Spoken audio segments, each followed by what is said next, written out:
Hi friends, welcome to Jenny Cooks. Friends, இன்னைக்கு road சைடில் தள்ளுவண்டியில் கிடைக்கிற மாதிரியே சட்னி ஒரு 2 வகையான சட்னி ரெசிபி நான் செஞ்சுருக்கேன். கண்டிப்பாக ட்ரை பண்ணி பாருங்கள். ரொம்ப சிம்பிளாக இருக்கும், அதே மாதிரி சூப்பராக இருக்கும்.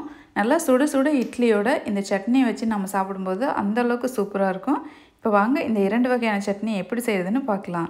ஃப்ரெண்ட்ஸ், நீங்கள் நம்ம சேனலில் ஃபஸ்ட் டைம் பார்க்குறவங்களா இருந்தால் ரெட் கலர் சப்ஸ்கிரைப் பட்டனை கிளிக் பண்ணிக்கோங்க. பக்கத்தில் இருக்கிற பெல் ஐக்கானை கிளிக் பண்ணிவிட்டு ஆல்ன்ற ஆப்ஷனையும் கிளிக் பண்ணிக்கோங்க. இந்த 2 வகையான சட்னி இட்லி தோசை கூட வச்சு சாப்பிட்டு பாருங்கள். ரொம்ப அருமையாக இருக்கும். நல்லா சுட சுட இட்லி தோசை கூட வச்சு சாப்பிட்டு பாருங்கள். இப்போ இந்த சட்னி எப்படி செய்யுதுன்னு பார்க்கலாம். நான் ஒரு 15 வரமிளகாய் ஒரு அரை மணி நேரத்துக்கு முன்னாடி தண்ணியில் ஊற வச்சுருக்கிறேன்.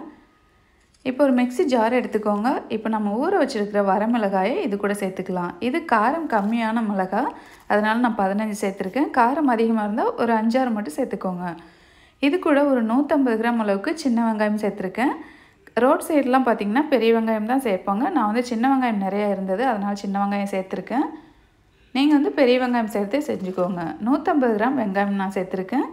இது கூட 2 பல் பூண்டு சேர்த்துக்கோங்க. இதுக்கு தேவையான அளவு உப்பு சேர்த்துக்கோங்க. ஒரு 3/4 டீஸ்பூன் உப்பு சேர்த்துக்கோங்க. இது கூட புளி எதுவும் நான் சேர்க்கலை. தண்ணி எதுவும் சேர்க்காமல் அரைச்சிக்கோங்க. வெங்காயத்தில் உள்ள தண்ணியே இது கரெக்டான அளவில் இருக்கும். பாருங்கள், நல்லா அரைச்சாச்சு. இது வந்து நல்லா வாசனையோடு இருக்குது. இது அப்படியே போட்டு சாப்பிட்லாம். இது தாளிப்புலாம் தேவையில்லைங்க.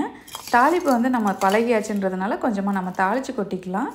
சூப்பரான கார சட்னி, வெங்காய சட்னின்னு சொல்லலாம். இது ரெடி ஆயிடுச்சு.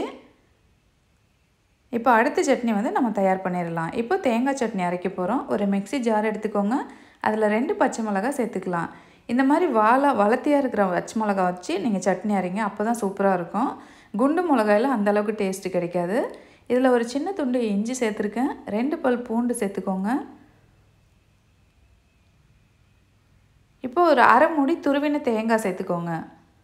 எப்போவுமே தேங்காய் சட்னி அரைக்கும்போது தேங்காய் துருவி சேர்த்திங்கன்னா தான் அந்த சட்னி வந்து ரொம்ப நல்லாயிருக்கும். அதனால் துருவி சேர்த்துக்கோங்க. ஒரு சின்ன துண்டு புளி சேர்த்துக்கலாம். புளி சேர்த்திங்கன்னா ரொம்ப நேரம் சட்னி கெட்டு போகாமல் இருக்கும். கடைகள்லாம் அந்த மாதிரி தான் சேர்ப்பாங்க. இதுக்கு தேவையான அளவு உப்பு சேர்த்துக்கோங்க.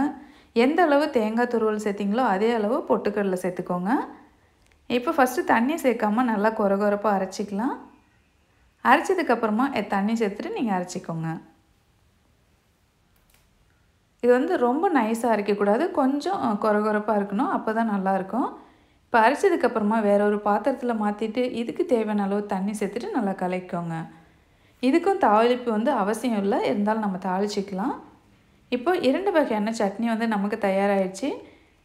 இந்த கார சட்னி, தேங்காய் சட்னி ரெசிபி நீங்கள் ட்ரை பண்ணி பார்த்துட்டு மறக்காமல் எப்படி இருக்குன்னு கீழே கமெண்ட் பண்ணுங்கள். உங்கள் ஃப்ரெண்ட்ஸ் அண்ட் ஃபேமிலிக்கு கூட மறக்காமல் ஷேர் பண்ணிவிட்டு இந்த வீடியோவுக்கு ஒரு லைக்கும் கொடுத்துருங்க. தேங்க்யூ.